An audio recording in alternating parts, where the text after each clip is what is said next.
मैं चमत्कार सीखने के लिए गया था महादेव गुरु के यहाँ। चमत्कारों का क्रम शुरू हो गया। धीरे धीरे आपके 3 सूत्र आ गए। नमः शिवाय हवा के झोंके से आया। चमत्कार जब शुरू हुए तो मैं चमत्कार करने लगा। जिसके लिए गया था तो चमत्कार मैं कैसे करता था, मैं कहता था बुढ़ऊ इज्जत रखियो, चमत्कार हो जाता ना। मैं आपको मंत्र बतला रहा हूं कि मैं कैसे चमत्कार उन दिनों करता था। कोई मामला फंस गया, हमने महादेव को याद किया, न नमः शिवाय का मैं प्रयोग करता था न कुछ। बुढ़ऊ, वो वक्त महादेव को हम बुढ़ऊ कहते रही, बुढ़ऊ इज्जत रखियो, बस उतने ही में घटना घट जाती थी, हो जाता ना।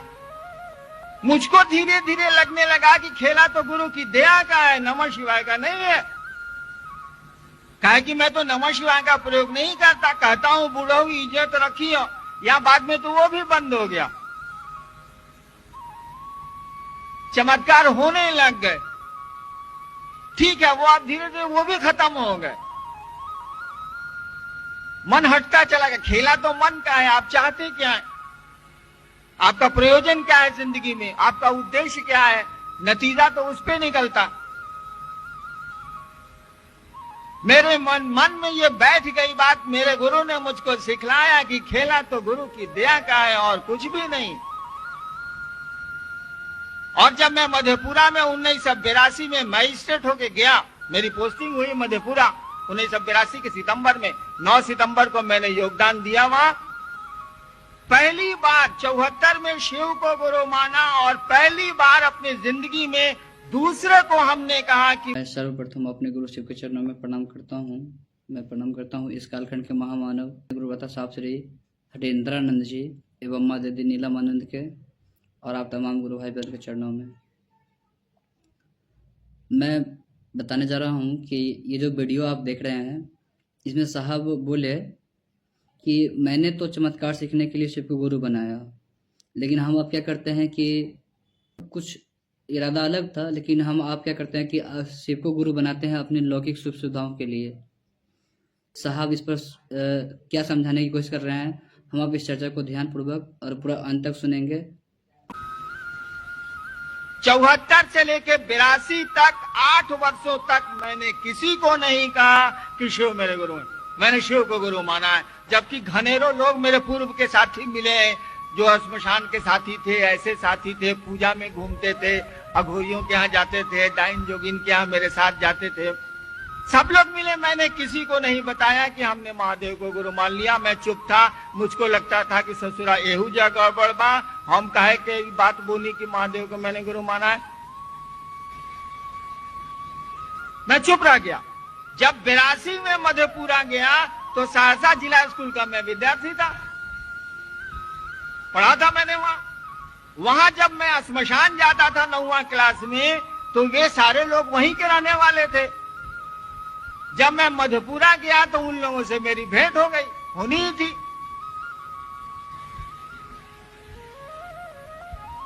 मैं वहां बच्चा था, अब अफसर होके गया था। श्मशान के जो उस समय के मेरे साथी थे 8वां 9वां के, वो अब सियाने हो गए थे और वो श्मशान जाया ही करते थे उन दिनों भी। मैंने उन लोगों को कहा, बहुत लोग उन लोगों का नाम जानते हैं, मैंने उन लोगों को कहा कि 40-50 साल से आप लोग श्मशान जा रहे हैं, हे महादेव तो गुरु है, मानिएगा नहीं? तब उन लोगों ने हमको कहा कि हाकिम जानै छी महादेव गुरु छथिन। साला हमू बकाए कि कैसे मालूम है कि महादेव गुरु है? हम तो किसी से कह नहीं रहे थे और हमने कहीं पढ़ा भी नहीं था, हमको किसी ने सुनाया भी नहीं था कि शिव गुरु है।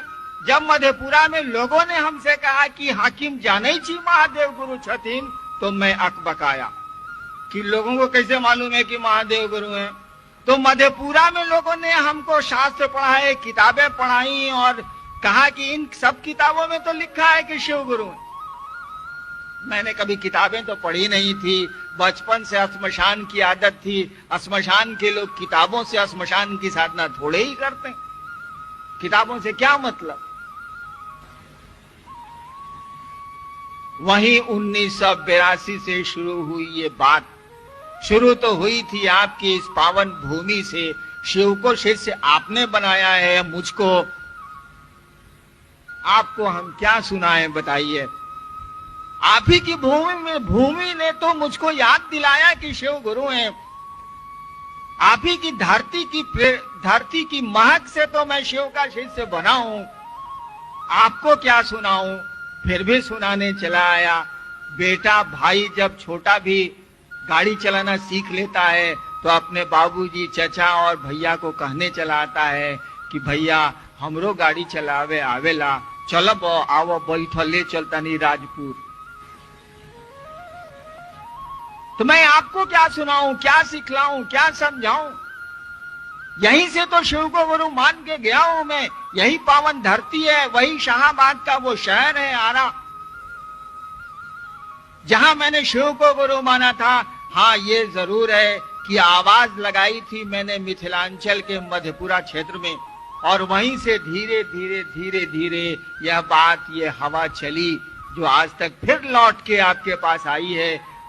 चली थी यहीं से, झोंका तो अब आया है आपके इलाके में। तो 1982 में मैंने जाना कि आपके शास्त्र, आपके साधु, हमारे शास्त्र, हमारे साधु पहले से कहते चले आ रहे हैं कि शिव गुरु।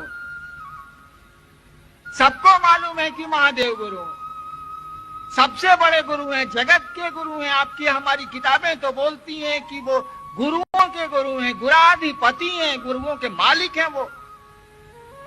आपको आश्चर्य नहीं लगता है कि संसार में जिसके बारे में कहा जाता है कि वो विश्व गुरु है, संसार का गुरु है, जगत का गुरु है, उसका एको को चेला नहीं है।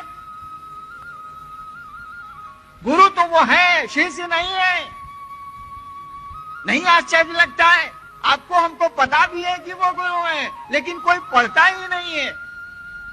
कैसा विद्यालय है कि सबको पता है कि ऐसी पढ़ाई कहीं नहीं होती है, और सदियों से कोई पढ़ा ही नहीं है।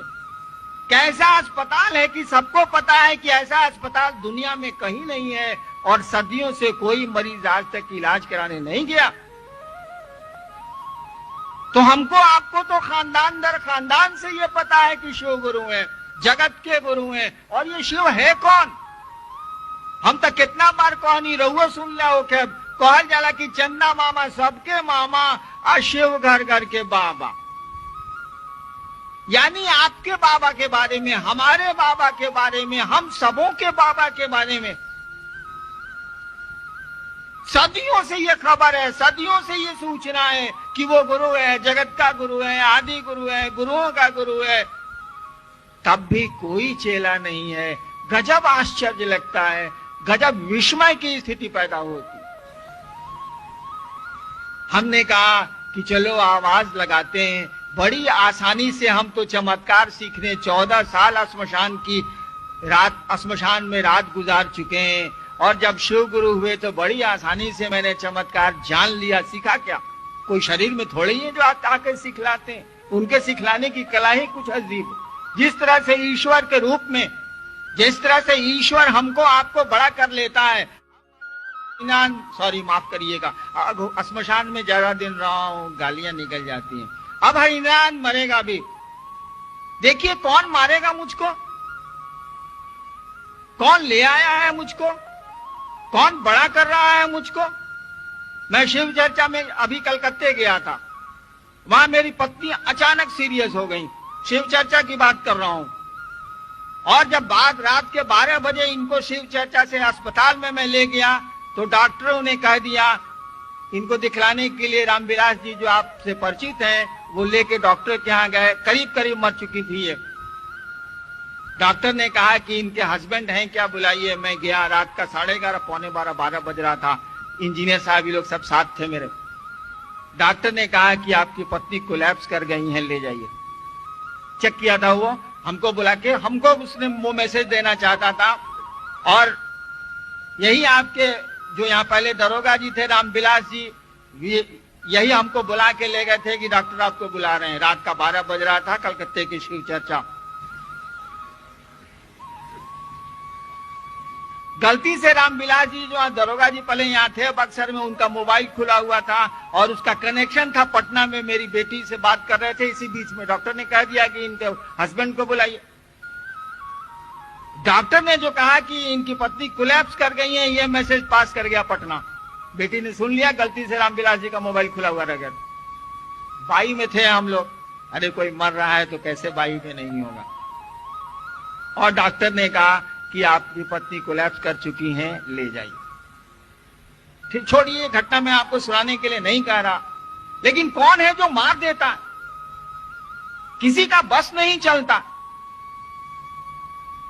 सुनी है आपने वो घटना भगवान बुद्ध की। भगवान बुद्ध के सामने एक महिला आई थी, उसका बच्चा मर गया था, भगवान बुद्ध उस समय वहीं थे। उस महिला ने अपने बच्चे को लाके भगवान बुद्ध के सामने रखा था। भगवान बुद्ध ने कहा कि मां, उस घर से मिट्टी लेके आओ, मैं इसे जिंदा कर दूंगा जहां कोई नहीं मरा है। वो औरत समझदार थी, गई तो कहीं नहीं, लेकिन भगवान बुद्ध के सामने उसने सर झुका लिए। आपको पता है भगवान बुद्ध क्या महिलाएं बौद्ध भिक्षुणी नहीं बनती थी? भगवान बुद्ध के यहाँ महिलाएं बौद्ध भिक्षुणी नहीं बनती थी।